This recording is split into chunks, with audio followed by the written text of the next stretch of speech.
Alright guys, as the Megatins get closer, new stuff releases, and we see some product delays, there's been a ton of movement on the market, and as usual, I'm going to do my best to cover as much of it as I can within a 13 to 15 minute window in today's Ion market.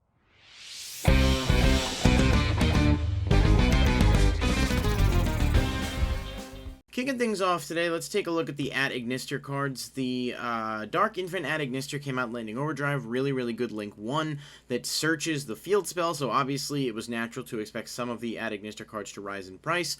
Just a quick note, since the first market video I've done since the update, TCG Player's new update is fantastic. It not only shows price points, but it shows latest sales. You can see all of the latest sales and the dates on which they happened.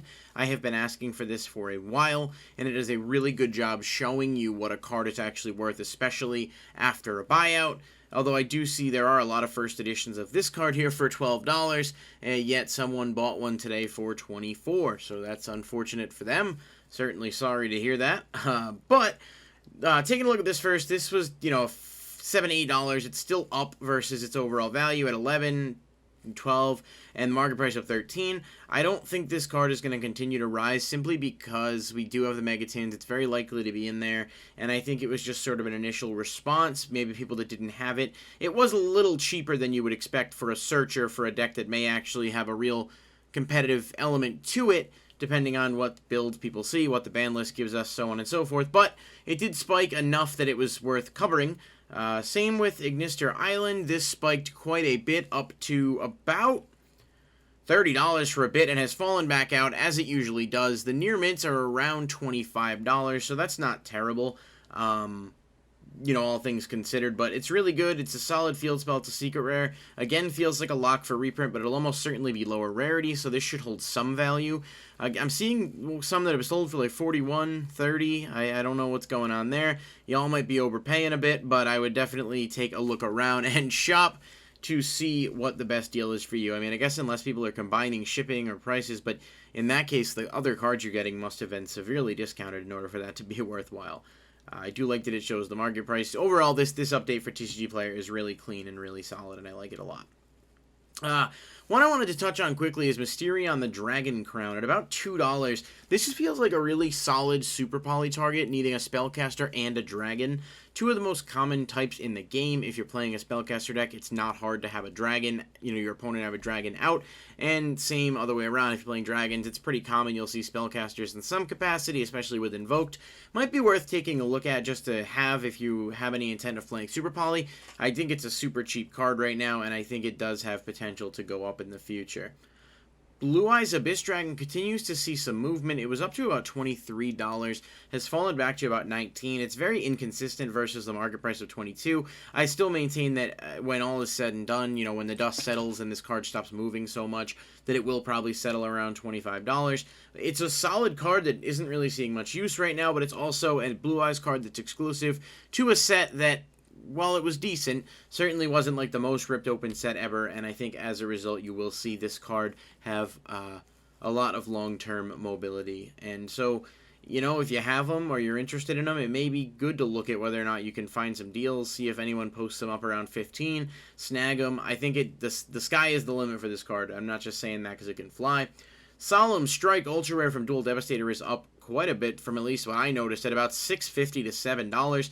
So Strike in general is a really good card. I'm not shocked by this movement, but it's just something I thought would be worth noting. Almost every printing of it, including the commons, are about $5 plus, so it's not super cheap. I think the better the card is, the more the value rises, and typically it takes a ton of reprints before we really see a card like this hit a bottom level. Solemn Warning is the same way, although that got hammered so many reprints that eventually you can get them for like $2.50 a piece now.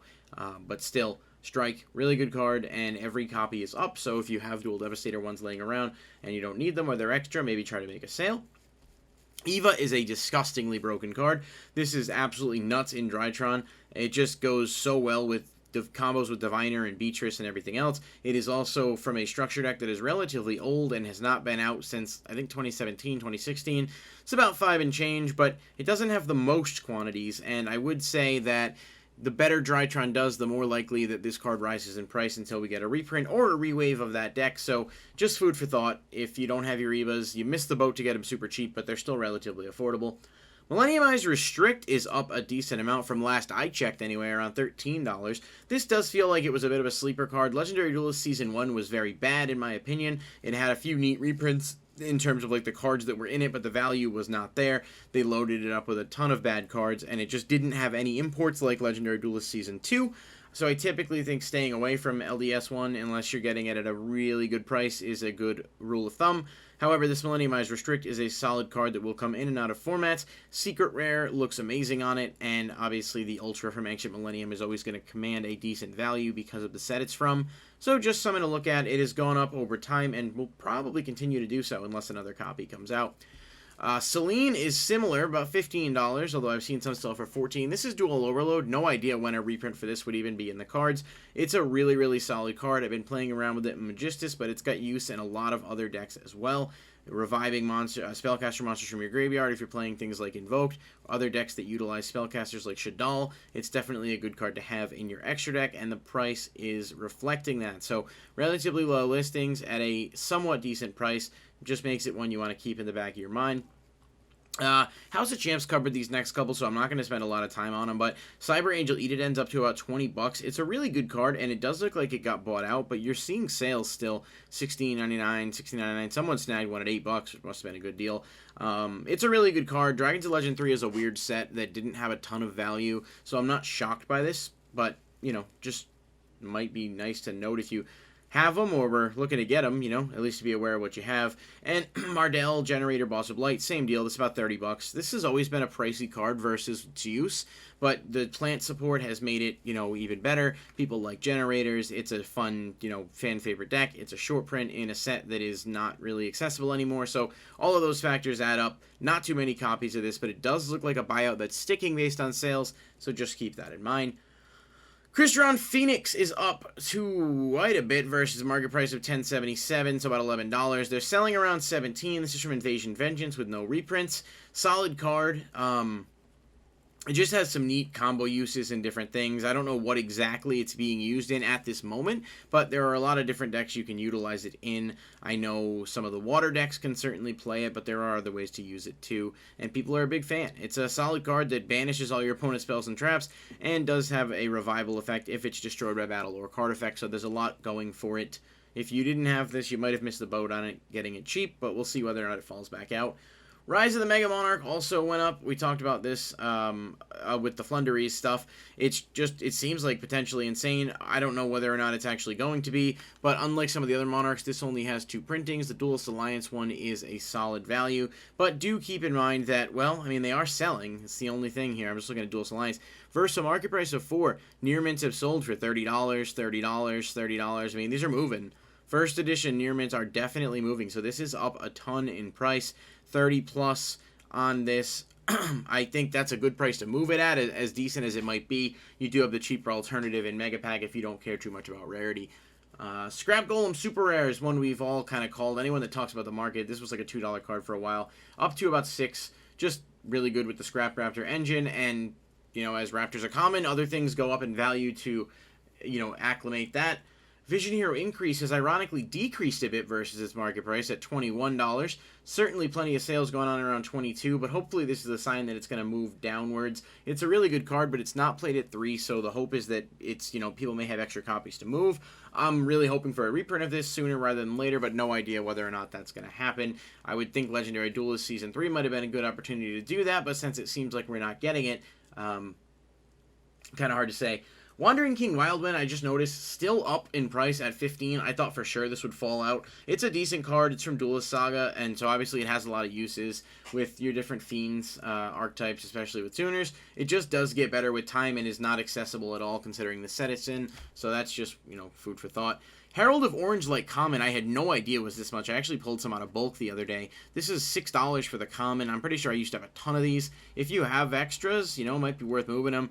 But if you maybe don't know that the ulti isn't the only one that went up, you could be sitting on a small pile of profit right here. The Shatter Falls look like they're around $15. Most of the commons and rares range between 5 and 8, and of course the ulti is to the moon at $150 right now. Although Sold listings, 120 is the last sold listing, one sold for 95, so it's around 100. Still a really solid value increase. Dragonite Barcha moving downwards to $38. Hopefully it keeps that trend up. I do think the stupid Hidden Arsenal Special Edition will reprint this. It almost has to, because this is the most valuable card from any of those sets in terms of what's left. Good card in Dragonite, but the price has never made sense. I think it was just something people were trying to force value on.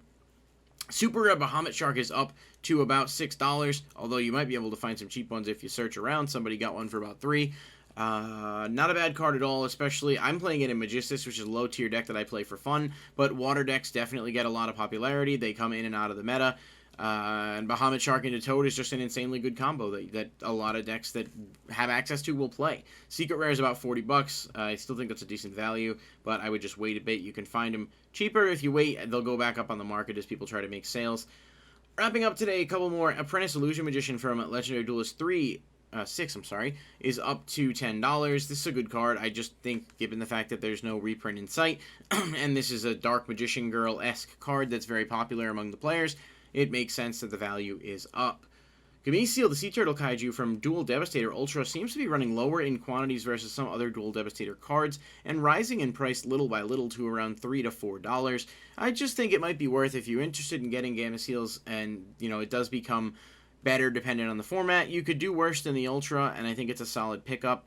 The other ones have kind of followed suit in terms of going up in value, so it seems that the trend will go up. But if you want a foil version and you don't want to shell out for the secret, and you maybe prefer the Ultra to Super, you do have some options there. Not the largest listings of any kind for Gamisil here.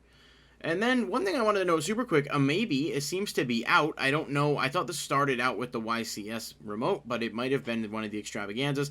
$40 for this. I would wait. I think a lot of these are going to flood the market when people start to participate in the remote dual YCSs, so I gotta imagine this is going to become a little bit more affordable, unless it's just something you need to have now, but this feels like a collector's card. You're not really going to play this in much of anything, and I think they know that. I think that's sort of what it's for. But it is up on the market if you want them and can't wait. I do think you could wait and get a solid return on your investment. And finally, Generation Force is up a bunch. About $5 for the common. I think it's for the Zexal weapon stuff. I actually need some of these, and I found a few in bulk, and I was happy to look up the price, and I was like, wow, this is more than I would have guessed. Searches any Xyz card from the deck to the hand, so it does have a large pool of targets. Typically, Utopia decks will utilize it to search Xyz change tactics, but you can get things like import with it as well. It is a really, really solid card, even if it can brick a bit, but it only has one printing, and it's just a card I think people are going to be chasing after, especially as Utopia gets more support with the upcoming structure deck and other sets.